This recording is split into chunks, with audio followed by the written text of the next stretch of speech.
an overview of why you're in South Africa at the moment and what you're kind of specifically looking to kind of gain out of your visit here. So the main objective of being here in South Africa is to, first of all, visit customers, because this is the most important thing of our activity. But I'm also taking the opportunity to meet the sales team led by Daniel. Why is Africa important to Alcatel-Lucent? You know, what's the significance of this African market in terms of your whole global strategy at the moment?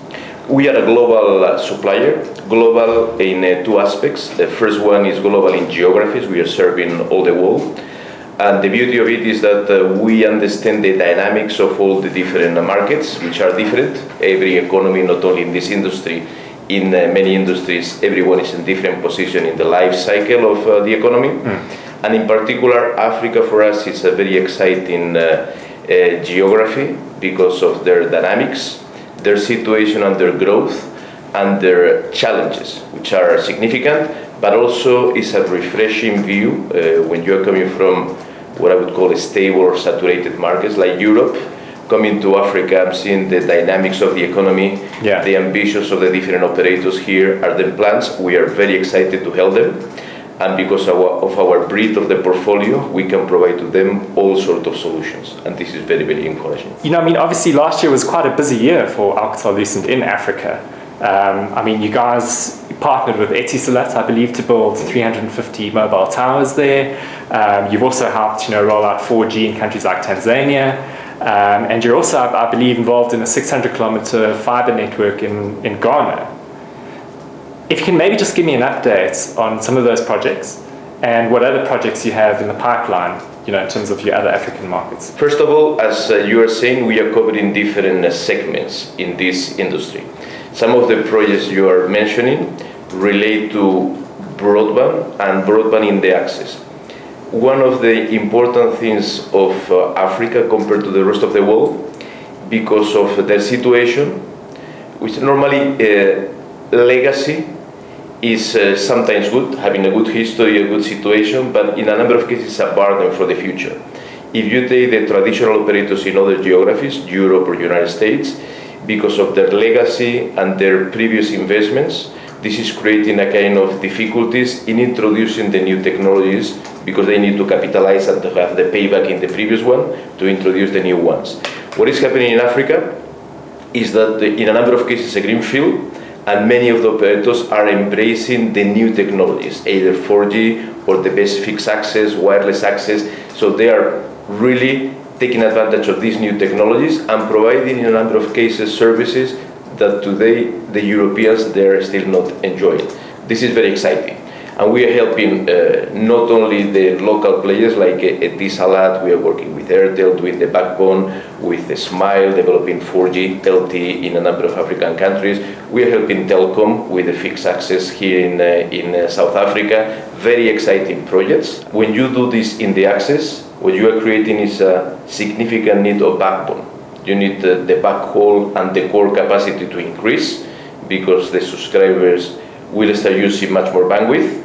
And this is one of the projects connecting for Airtel all the countries in a very powerful backbone with very high-level technologies in the optics. And I suppose you also know that we are leading the submarine cables. We connected all African countries until UK, even Canary Islands, Portugal and UK, with a very powerful submarine cable that can connect Africa to the rest of the world. And this is very exciting. That will continue because this is just the tipping point. We are expecting all of them and new operators to come and keep investing in these technologies. And this is one of the pillars, not only for the telecom industry, which is exciting, is where we are, but for the whole economy of Africa. I think when you get this capacity in the network, the different industries will start using it and being competitive wherever they are in Africa. Okay, so I mean, it's that last mile connectivity that you guys seem to be placing quite a big emphasis on. What's your view on the state of that at the moment? Because we've had quite a few undersea broadband cables, that have landed on our shores in the last few years. But there's been this repetitive theme that's, we just don't have that terrestrial kind of fiber capacity at the moment. What are you guys doing to try to alleviate that? And what's your view on the state of that situation at the moment? We are working, as I mentioned, for Airtel in the backbone, and it's been put in place and the capacity is put in place there. We are working in some of the countries like Ghana for the state, not for an operator, in providing it's about 700 kilometers of backbone connecting all the cities in the country, all the official buildings in the countries with a very high speed connecting bandwidth. And then we have the case of Telecom South Africa, which is a different thing because it's in the access. They have already in place the backbone fiber, but it's used for a number of services. But now they go with a quite ambitious plan to make the last mile also broadband and put in fiber to the cabinet and then deploying broadband access to the residents, which is important because most of Africa is still wireless because the fixed infrastructure is still to be developed, and the quickest, and now with LTE technology is very competitive, but developing also a very powerful fixed access will guarantee a permanent bandwidth that it will be very efficient in terms of the services that every household and enterprise can use in South Africa. There's some countries like Kenya and South Africa that their number of fixed lines are actually falling. You know, there's been reports that have come out from the CCK, I think, just this last week, in which it was stated that the number of fixed lines are actually dramatically decreasing. And they say that issues such as, the theft of copper, the high costs associated with it are kind of, holding back the fixed line market on the continent in general as well.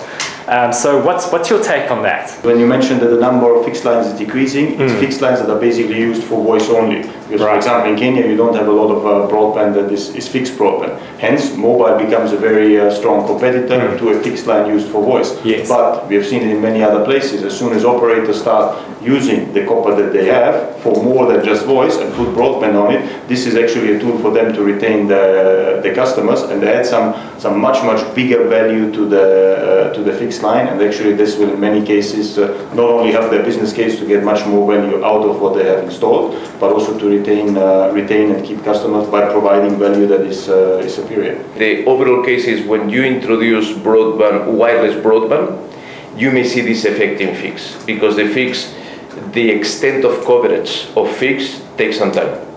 And if you are based in copper, and normally very old copper, the bandwidth that you can get through the fixed infrastructure is what you have.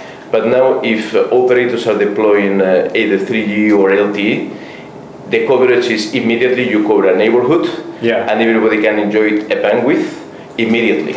And if you have a low bandwidth from your fix, and then with a new wireless solution, you can get the bandwidth in the neighborhood, you can see a decrease in the fix. It may be a temporary effect because wireless will keep covering different geographies. With more subscribers, also wireless will have a kind of throughput issue that we need to develop more capacity, more backbone. And in my opinion, fixed over the years will recover because it will be always a combination of fixed and wireless. But what you are referring is, and I think this could be an effect in all Africa, the broadband wireless in percentage will be always higher than if we compare this with other geographies like Europe or US, in which they are sharing a certain market. In Africa will be predominantly wireless for a period of time, and after that wireline will recover. For a number of years, all operators believe that the copper is something that will die. But we are bringing to the copper a new life with new technologies like vectoring. The bandwidth of the copper is always enlarging, even competing in a number of cases with fiber, and is what Daniel is referring. We are not giving up on copper, and this is a perfect solution for revitalizing part of the investment already done and bringing more bandwidth to subscribers that today they are not enjoying it. Okay. Very successful in Europe, and I'm expecting that some of these areas in Africa that are already using DSL type of technologies in the copper, they will see that they can revitalize and provide much more bandwidth to subscribers. So you're still going along on copper despite the fact that people in Africa, or there are some people in Africa who are stealing it and even disrupting fiber networks by thinking that they're taking copper but then actually digging up fiber. Contrary to some of our competitors, we have the whole portfolio. Customer trust us because when we say, okay, either you can do copper or fiber, we have both solutions, or wireless, we have also the solution. So what we are, depending on the situation, we run business cases with them because even to a single operator, one solution may not be the only one. In certain areas, better to use fiber. In other areas, they can revitalize the copper with this type of technology, the vectoring, and in some others it's wireless. We come to them, it's more, we hear what they have, we reuse business cases that we are using all over the world, we help them in building the case, and then we said, okay, you need to use this type of technologies. In terms of your markets in Africa, which are your kind of highest growth markets in Africa at the moment, and why? It's spread out. We see growth in many places where we expected it, and we see it in other places where we did not foresee it that much. From a geographical point of view, I would say South Africa is of course very strong. Okay. You see a lot happening in Ghana, in Angola. If you look on the western part of Africa, and in East Africa is a bit more scattered, but also there you see a lot of investment. In terms of technologies, if I look back 12 months. I am mostly surprised about how LTE starts to take up in the region. There's a few projects that we're implementing right now. There's a couple of others that we are still talking with customers and potential customers. But a lot of operators, some of them greenfield, some of them coming from WiMAX, others big operators that just added on, have understood that there is a market for LTE in Africa today, as Luis has mentioned before, using the technology and not being stuck with legacy, in particular going in a data-only direction, where there is a market niche that proves to be very interesting. In particular, as we said before, many of the countries don't have a strong copper installed base, and hence there is no DSL that normally would fulfill that market need. And LTE comes perfect, and a couple of operators have understood this already. Okay. And I'm convinced there's more who will jump on that niche in different parts of the continent. Okay, and you know, the thing is that spectrum is quite an issue on the continent. I mean, we see it as a big issue in South Africa. How are you guys looking to kind of overcome that? Can you overcome that, you know, in terms of governments actually and regulators opening up enough spectrum to use LTE? As you've said, it's with the regulators, and you see of course different approaches in some countries. You mentioned Kenya before. The regulator plays a very active role in order to solve exactly the problem as you described it, and not just make sure that the spectrum is used in the best way, but actually encourages the operators to, for example, work together in order to not just divide the spectrum and split it up that is there, but make sure that by cooperating, probably by building one shared access network, the spectrum can be used in the most effective way, and one can provide broadband to as many people as possible at a reasonable cost. Now, I'm not going to mention another example of other countries where it's not that working that well, but you see others, yes, where the regulator has not done that move yet. Our contribution is to provide global perspective on what is happening in other places, and the main contribution is in adapting the technology to serve any type of regulation. So this is a challenge for us because we need to develop products in all sorts of frequencies and adapting to whatever every country wants to do, which is a challenge. But again, it is what it is. The challenge in every country is different. In certain cases is the limitation, in certain other cases is the refarming. You need to move people using this spectrum to other spectrum. This takes time. We are helping with what we know and with adapting the products to the best situation in every country. On top of this, we are talking to a couple of regulators. We have an active dialogue with many of them on just, as you said, sharing best practice from other places across the world in order to exactly make sure that the spectrum can be used in the best way. Okay, all right. And I mean, you guys have got quite a few offerings on board. Which are the most sort of in demand, particularly in Africa? I mean, which products of yours or your offerings of yours are doing really well? Wireless access is very strong. For the reasons I already mentioned. Okay. And the most important thing, and is one of our core competitive advantages, is all the backhauling and backbone, IP technology, optical technology, in order to make sure that we can transit all the traffic coming from this broadband access to the network and internationally. There we are seeing very interesting investments, and we are very happy with our traction. The next big thing that still needs to be built out are terrestrial backbones, where some parts of the continent have been nicely covered. others not yet. There's still a lot of landlocked countries that don't have the proper capacity towards a submarine cable landing point, and then immediately come to a DWDM or a backhaul, and then to the access. So actually all parts need to be built out, because only then it will work. From a volume point of view, I agree, it will always be the biggest part in the access, also because their competition is the most active, whereas around the fiber optical backbones you see more cooperation, you see consortia being built in order to do such big projects together.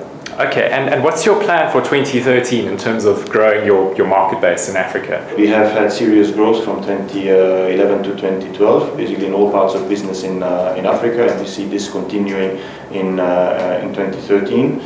A lot, again, as said, on the radio access. Still 2G, 3G is happening. A few new licenses that are coming up in West Africa in particular, and then with operators that will do more on the radio access, or new operators, which I personally found the most interesting part at this point in time, that spot the market niches that are there and exploit them, basically with LTE, but also with other technologies. This will be a strong growth driver for 2013 for sure. The perception is in a market you have the tipping point of the growth, and is what is uncertain. The good thing is that we consider the tipping point in Africa already behind us, and now it's more of the same. So I think we have a number of targets, a number of ambitious operators willing to invest, and now we need to be close to them and provide them all these type of solutions and keep growing together with them, and we are quite happy.